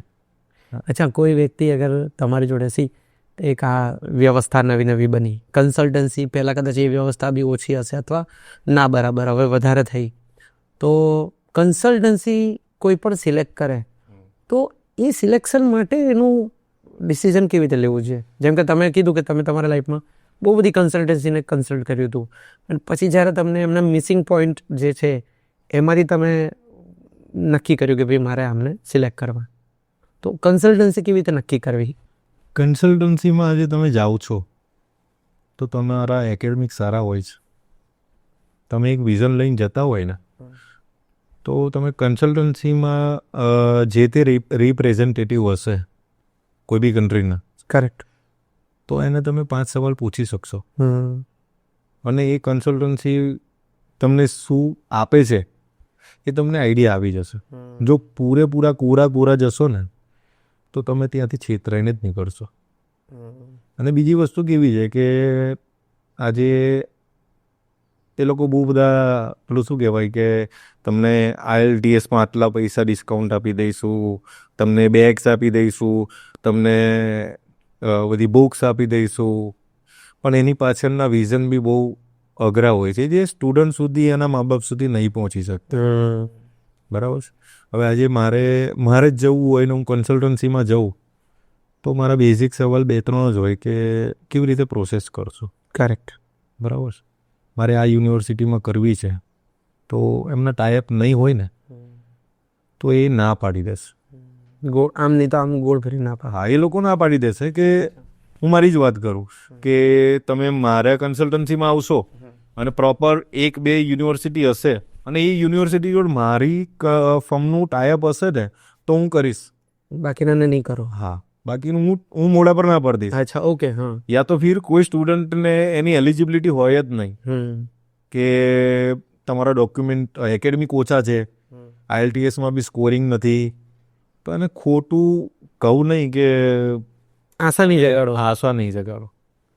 તો અને બેઝિક વસ્તુ કહી દઈશ કે ભાઈ અને યુ આર નોટ એલિજિબલ કોઈ બી કન્ટ્રી માટે. તું કોઈ ખોટા સપના ના તો જો. એ માણસ ત્યાં જ ક્લિયર થઈ જાય. યસ. જે અમુક કન્સલ્ટન્સી બહુ બધા સપના બતાવે છે, 6 મહિના 8 મહિના સુધી એના હોપ, એના પાછળ એના ફેમિલીને હોપ રાખે છે. અને ઇન બિટવીન પાછું મેં તો એવા ઘણા જોયા છે કે આવી જ્યારે આશાઓ જાગતી હોય છે, કોઈને ચીટ કરીને બહાર નહીં જવું હતું. કોઈ ફેમિલી એવું નથી તમારો છોકરો કે પરિવાર કોઈ બહાર ચીટ કરીને જાય, હા, પણ માહોલ એવો બને જેમ કે સપના જાગ્યા, કોકે ભ્રમિત કર્યું, પછી એક સમય હોય કે આખા ગામમાં કહી દીધું હોય કે મારો છોકરો અહીંયા જવાનો છે. હવે સમાજમાં હું શું કહીશ, શું બતાવીશ, એ જે ફોમો ક્રિએટ થયો છે એના લીધે આ બધી ઘટના કદાચ.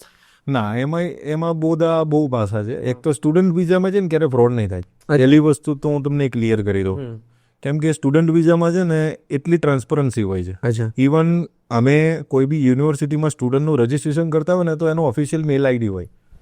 અમારા કરતા સ્ટુડન્ટ પર પહેલા મેલ આવશે. અચ્છા. કે તારે આ ડોક્યુમેન્ટ સબમિટ કરવાના છે, અચ્છા. આ કરવાનું છે, નેક્સ્ટ સ્ટેપ આ છે, તારે આ ડોક્યુમેન્ટ હજુ હવે તારે આ ઇન્ટરવ્યુનું પ્રિપેરેશન. ઇવન યુનિવર્સિટી તમને ઇન્ટરવ્યુ માટેના બી વિડીયોઝ ને બધું પ્રોવાઈડ કરે છે. ઓ, ઇન્ટરવ્યુમાં લર્નિંગ માટે. યસ, કે તમે આ વિડીયોઝ જુઓ, પ્રિપેરેશન કરો. ઇવન મારી પાસે એવી બી યુનિવર્સિટી છે જે લંડનની અંદર કે તમારા એકેડમિક સારા હોય તો MOI base university. MOI means medium of instruction. તમે અહીંયા ઇંગ્લિશ મીડિયમમાં ભણ્યા છો, હા, તમારે IELTS આપવાની જરૂર નથી, ઓ સીધું એડમિશન તમને અપાવી દઈશ. અરે વાહ. કોલેજમાંથી એક લેટર આવે છે MOI લેટર, એ લેટરના બિહાફ પર હું તમને ત્યાં એડમિશન અપાવી દઈશ. વાહ. તો તમારે IELTS કે કોઈ ઇંગ્લિશ કોઈ જરૂર નથી. તો એક એ ઓપ્શન છે. તો આવું બધા બહુ સારા ક્રાઇટેરિયા છે. તો મતલબ સ્ટુડન્ટ વિઝામાં ક્યારેય ફ્રોડ નહીં થતું. તમે હમણાં પેપરમાં કે કોઈ બી જગ્યાએ જોતા હોય ને કે આને ફ્રોડ કર્યું, તો ઓલવેઝ વર્ક પરમિટમાં થાય. ઓલવેઝ વર્ક પરમિટમાં કમાવા જાવ તો. કેમ કે આમાં શું છે કે સ્ટુડન્ટ વિઝા પર તમે કોઈ સ્ટુડન્ટના પૈસા બી કન્સલ્ટન્સી નહીં લે. અચ્છા. હું માની લો કે મેં પ્રોસેસ કરી, હવે ફીસ ભરવાનો ટાઈમ આવ્યો તો સ્ટુડન્ટ જ ડાયરેક્ટ યુનિવર્સિટીને પે કરશે. મને તો પૈસા આપવાની જરૂરત જ નથી. રાઈટ.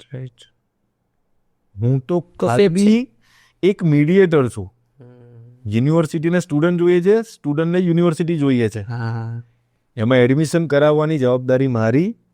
એમને સ્ટુડન્ટને પ્રોપર ગાઈડન્સ કરીને ત્યાં એડમિશન કરાવું, સ્ટુડન્ટ ત્યાં લેન્ડ થાય. ઇવન એકોમોડેશનનું બી હું સુવિધા પૂરી પાડું છું, ₹1 ચાર્જ કર્યા વગર. તો એ જે તમારા ટાઈપ છે યુનિવર્સિટી સાથેના? ના, એ યુનિવર્સિટી સાથેના નથી, એ અલગ હોય. એ અલગ છે. હવે આજે કોઈ બી એક સ્ટુડન્ટ બહાર જતો હોય કોઈ બી કન્ટ્રીમાં, તો એના ત્યાંનું નોલેજ ના હોય. હા. તો હું આજે એટલો તો ટ્રસ્ટ બિલ્ડ કરી શકું કે મારા સ્ટુડન્ટને ત્યાં ઉતર્યા પછી ઇવન 1-1.5-2 મહિના સુધી એ રહે. કરેક્ટ. તો એવા એક કોન્ટેક્સ છે કે એ ત્યાં કોઈ પૈસા જે રેન્ટ થતું હોય એને આપવું પડે. અમારો કોઈ કન્સલ્ટન્સી ચાર્જ નહીં. કરેક્ટ. અમે અમારા સ્ટુડન્ટને મોકલ્યો છે, એની જવાબદારી અમે 1-1.5-2 મહિના સુધી એને ત્યાં રાખવાની. એને ત્યાં ફાવ્યું તો ઠીક છે, ના ફાવ્યું તો એ બીજે મૂવ થઈ શકે છે. પણ ઇનિશિયલી સ્ટેટ પર તમે કોઈ બી કન્ટ્રીમાં ઉતરો છો તો તમને એક ડર હોય છે કે હવે હું ક્યાં જઉં. રાઈટ. યા તો તમને અહીં તમે કોઈ કન્ટ્રીમાં ગયા હોય તો એડ્રેસ બી સમજમાં ના આવે. ના ખબર પડે. હા, એનું કલ્ચર ના ખબર હોય આપણને, એનું ડિટેલ કંઈ ના ખબર હોય. તો એવું હું પ્રોવાઈડ કરું છું. એ મારા right ભાઈને છે. તકલીફ ના પડવી જોઈએ. કરેક્ટ. તો જે બી ફ્રોડ થતા છે એ બધા વર્ક પરમિટમાં થાય છે. વર્ક પરમિટમાં એજન્ટ પૈસા લે છે કરેક્ટ. અને એ પૈસા ત્યાં સુધી ક્યાં પહોંચે છે શું નહીં. એટલે મહેરબાની કરીને એક તમારી જો એલિજિબિલિટી સ્ટુડન્ટ વિઝા પર બેસતી હોય ને તો ક્યારે વર્ક પરમિટ પર ચડવું નહીં. નહીં, રાઈટ. ભણો અને પછી એલિજિબિલિટી કરો ક્લિયર કે અને જે બી કન્સલ્ટન્સી વર્ક પરમિટ કરતી હોય ને હા. એના પગથિયે જ નહીં ચડવા સાહેબ. અચ્છા, એ નહીં ચડવાના. રાઈટ. અચ્છા, છેલ્લે આટલી ઘણી બધી તમે સરસ માહિતી આપી. ઓવરઓલ એક હેલ્ધી ડિસ્કશન આપણે એટલા માટે જ કરી કારણ કે અત્યારે જે છોકરાઓની અંદર જે લાલચ જાગે છે જવાની, જે ઈચ્છા જાગે છે ભણવા રિલેટેડ જવાની અને વર્ક માટેની, એમાં ડિફરન્સ ખબર પડે. અને તમે સરસ માહિતી આપી કે ભાઈ તમે ભણવા માટે જાઓ, ત્યાં એલિજિબલ થાઓ, પછી તમે ત્યાં કમાઓ. એક્ઝેક્ટલી. અચ્છા, હવે છેલ્લે મારે સમજવું છે કે અત્યારે જે આ ટ્રમ્પ ગવર્મેન્ટ યુએસ માટે ઘણા બધા લોકો આ જોઈ રહ્યા છે એટલે મારે સમજવું, એ અત્યારે જે પ્રોસેસ કરી છે, પોલિસી ચેન્જ કરી છે, એમાં હવેનું ત્યાંના જે લીગલ ગયેલા છે એ લોકોને એનાથી કોઈ અસર ખરી? કોઈ અસર નહીં. અત્યારે બી તમે યુએસએ ભણવા માટે જાઓ, સરકાર ત્યાંની બી નથી રોકતી ને અહીંયાની બી નથી રોકતી. કરેક્ટ.